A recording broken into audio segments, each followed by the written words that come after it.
People exercise their right to vote and appoint a government in the hope that they would make solving the problems of the general public their priority. Ironically, our Gammadda door-to-door teams came across villages where people were tangled in a web of problems spun by the politicians themselves. Gammadda Gammadda.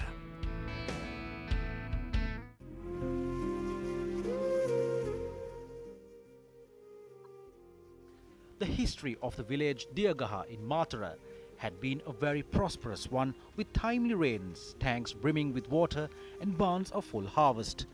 That was until they unveiled another one of the government's development schemes.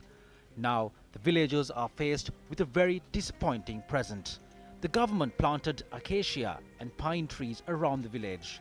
The rivers and tanks in the village dried up. The soil started drying up and falling apart. Now the villagers have to pay for the water they drink.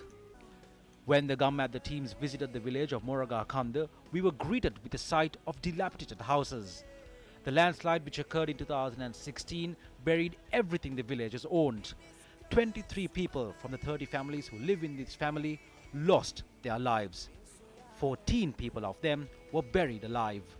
The ones who lived were left only with sorrow and hope.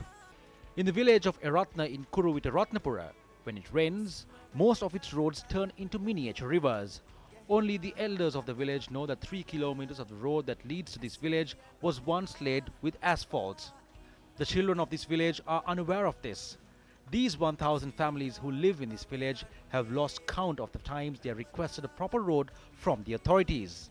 The elephants who encroach the village of Teliaye have proven that they are much more smarter than the wildlife officials. Even though the wildlife officers hoodwinked the villagers by building an electric fence that does not have electricity running through it, they did not fool the elephants.